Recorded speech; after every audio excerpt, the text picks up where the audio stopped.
Hello everyone, welcome to this video. In this video, we'll be talking about order of a permutation. Until now, we have studied about the order of permutation group, right? We know Sn is a permutation group. We also call Sn to be the symmetry group, right? Because this is formed by the symmetries of various objects having n as the edges of that particular object, right? So the order of permutation group Sn is n factorial. This thing we already know. So now the next question that comes to our mind is, what is the order of elements within this permutation group? The elements for this permutation group, they are basically permutations, they are the functions. So we will check what is the order of the permutations. Now this is basically the same as calculating the order of an element, but now our element is basically permutation. So let's clarify with this notation, and then we'll be using this notation in the further results, right?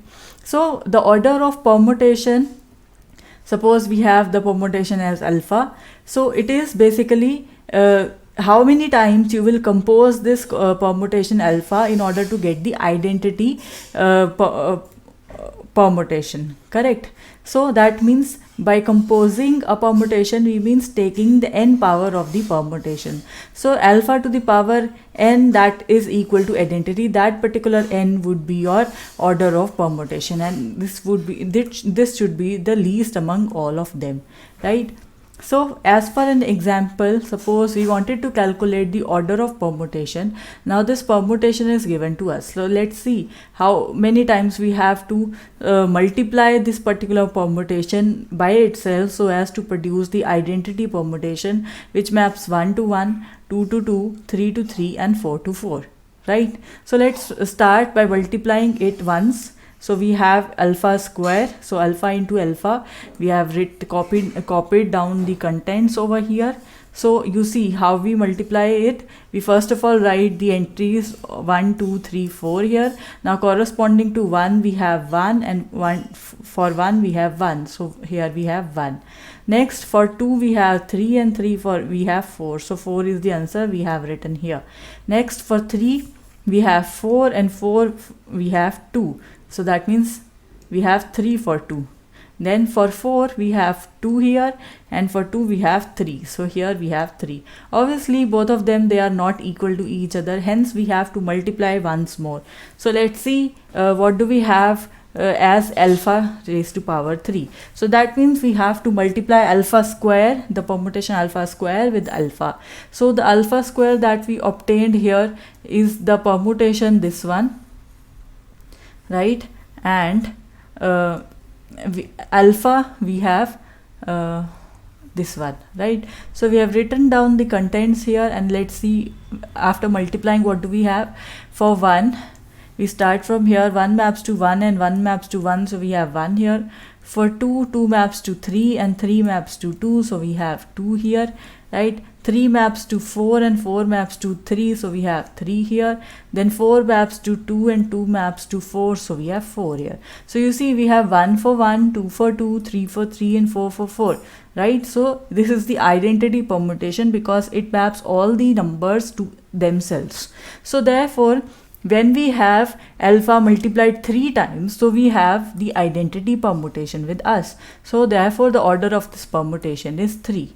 Let's move forward and look at another example. We have to calculate the order of this cycle 1, 4, 2, 6. For convenience, we will write it in this array notation, so that now we have the numbers up to 6. So that means 3 and 5, they map through themselves, and all the others, 1 is mapping to 4, so we have 1 as 4. 4 is mapping to 2, so we have 4 as 2. 2 is mapping to 6, so we have 2 as 6, and 6 is mapping to 1, so we have 6 as 1, right? So this is the permutation in array notation. Now let's see what is the order of this particular permutation. So in order to calculate the order of this permutation, we have to multiply it. So we will see how many times we have to do that such that we have an identity. So we'll be doing it beta square. So we'll be multiplying beta with beta. So for multiplication, 1 maps to 4, 4 maps to 2. So that means we have 2 here. 2 maps to 6, 6 maps to 1, so we have 1 here for 2. For 3, we have 3 maps to 3 and 3 maps to 3, so this 3 comes here, right? For 4, we have 4 maps to 2 and 2 maps to 6, so therefore we have 6. 5 maps to 5 and 5 maps to 5, so we have 5. Next is 6, 6 maps to 1 and 1 maps to 4, so we have 4 here. So this is beta square, and this is not equal to the identity permutation. So that means we have to go on and multiply and compose again with the permutation beta. So we'll be calculating beta cube. It would be beta square multiplied with beta. So writing down beta square as this one here and beta as the given permutation, this one. So after multiplying, we have this permutation. You can check again, the method of multiplication is the same. So this is also not equal to the identity permutation here, right? You can check this thing. Next, what we do, we calculate beta power 4. So we can either calculate it by taking beta cube into beta or beta square into beta square. They'll give you the same thing. So beta cube is this one. Copy down the contents from here, and then we have beta here. When we multiply this, you see we have 1 goes to 4 and 4 goes to 1. So that means this 1 goes to 1.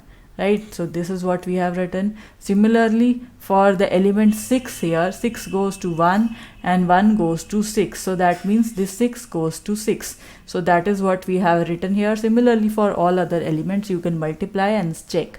Now you see we have 1 goes to 1, 2 goes to 2, 3 goes to 3, 4 goes to 4, 5 goes to 5 and 6 goes to 6 after multiplication. So that means this is the identity permutation, and hence in this case the order of the permutation is equal to 4. So I hope you understood how to calculate the order of permutation. Well, that is it for this video. Thank you for watching.